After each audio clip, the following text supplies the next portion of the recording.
The dusty streets of Chicago, a scorching May afternoon, and a white shirt soaked in blood. This isn't just a story about a holiday. It's the story of those 8 hours you spend at work every single day. Before 1886, the world looked nothing like it does today. Back then, a worker wasn't seen as a human being. They were treated like mere cogs in a machine. From sunrise to sunset, 14 to 16 hours a day, these people burnt themselves out in the suffocating smoke of factories. But then, what happened that forced the entire world to rewrite its laws? On May 4th, 1886, the shots fired at Chicago's Haymarket Square changed history forever.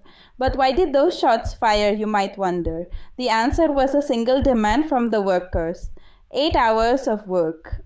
In this video, we are going to dive deep into this story where every page of evidence proves that your 8-hour shift was not a gift, it was earned through sacrifice. But what was life really like for a worker before this struggle began? Let's step back into the past and uncover the true evidence of that 18-hour hell. Are you ready? To find the proof, we must look at the records of the 19th century Industrial Revolution. Reading the reports from that era will truly send a chill down your spine.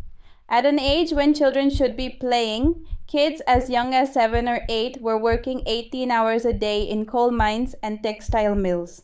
The word rest simply did not exist for them. Furthermore, the housing provided to workers was more terrifying than modern-day prisons. The first spark against this injustice was ignited in 1866. At the Geneva Congress, the demand was made for the first time: a 24-hour day should be divided into 8 hours for work, 8 hours for entertainment, and 8 hours for rest. This remains the most significant milestone in the history of labor laws, but the owners would never accept this. They feared that less work would mean less profit.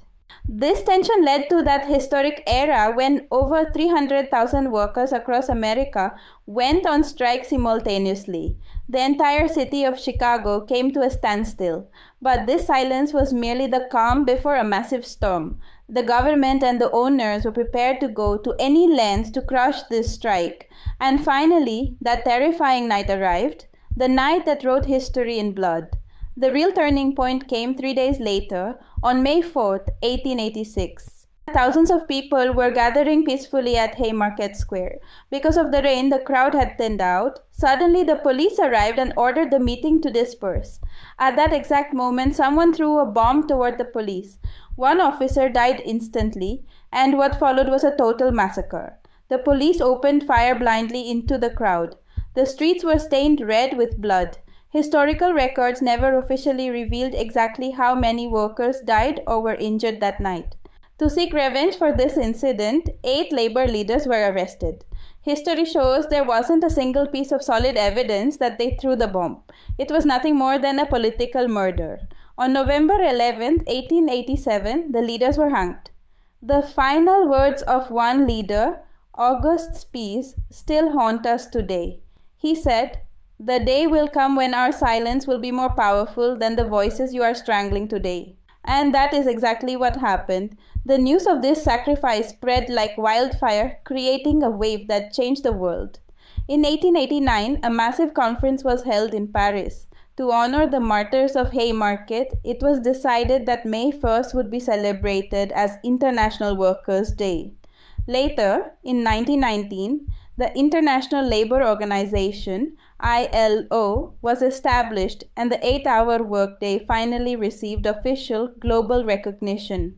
This is the same legal protection that still controls your office hours today. The world accepted this law, making life better for billions of workers. But the question remains, is this victory permanent? Is history repeating itself? Because now the picture is changing again. Every time this history reminds us of this struggle, we often look at it as just a holiday. But in today's corporate world, are we drifting back toward those dark times? Because of work from home, we don't even realize when our 8 hours turn into 14. History has proven that rights aren't just given. They must be fought for. This legacy is not just a memory, it is a celebration of the freedom bought with the blood of our ancestors. The next time you finish your 8th hour and head home, Take a moment to thank those Chicago workers, because the free breath you take today cost someone their life. Until we meet again with another untold story from history, keep learning, keep exploring, subscribe to VG Explore,